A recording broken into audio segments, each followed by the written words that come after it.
Magandang oras po sa ating lahat. Mag-share po ako sa inyo ng mga orasyon na makakatulong po sa ating lahat, no? Ito naman po ay pwede niyong kopyahin, no? Ito yung dasal, tigal po sa aswang.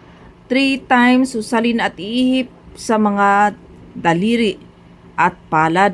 Ito po yung orasyon, adiramtum, it igum, partisum, medibatum, igusum, pu! Iihip mo yan sa daliri mo, tapos ituro mo doon sa aswang. Ito, makakatulong po ito sa inyo, mga people. Tapos, tigal po rin po ito sa engkanto na gumagawa sa inyo ng masama. Ito, tigal po sa engkanto na masama ang ginawa upang hindi makalapit sa iyo at mangatog sa takot. Ito pong gagawin mo. Egmak, majam, hum, amaleam, edukar, behok, ja. 3 times. Iihip sa tubig at inumin mo. Yan po ang gagawin ninyo, people. Ito rin po ang dasal sa mga kay Saint Benedict medallion, no? Kung wala kayong dasal niyan. Cruz Sancti Pater Benedicti, Cruz Sacra Sit Mihi Lux, Nun Dragosit Mihi Dux, Vade Retro Satana, Nungwam Sua de Mihivana, Suat malakway lebas epsibinena bebas Christum dominum.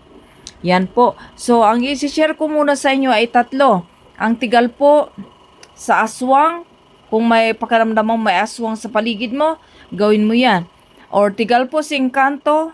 Kung masama ang ginawa sa iyo upang hindi makalapit sa iyo ang mga engkanto at mga tug sa takot, no? Yan po ang dasalin mong orasyon. Tapos, magdasal ka po rin ng Benedicte, Cruz, Saint Benedict. Yung kung may kailangan, may medalyon ka na ni Saint Benedict para pwede mo yung dasalin. So, ito po na people ang ibabahagi ko po sa inyo.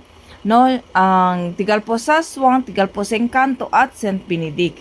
Now ay makakatulong po ito sa inyo. Tuloy-tuloy lang po kayong pag-subscribe at pag-like. Huwag nyo po sana skip ang aking ads para makatulong po kayo sa akin. Para tuloy-tuloy po ako mamahagi sa inyo ng mga orasyon na legit. Okay, maraming salamat po sa inyong lahat sa pagtangkilik sa akin sa page ko sa YouTube. Kung gusto nyo rin po ako makausap, nasa Facebook din po ako. Ang aking Facebook ay Suprema Nanay Maria Gonza. 273 followers po at maraming reels. Mag-ingat po kayo sa mga scammer na nagpanggap na ako. Hindi po ako nag-PPM sa inyo at hindi rin ako nagawa ng panibagong account. Yan. Pag may bagong account na mag-PM sa inyo, iwasan nyo po yan dahil hindi po yan ako. Okay? Scammer po yan. Ingat po. Maraming salamat.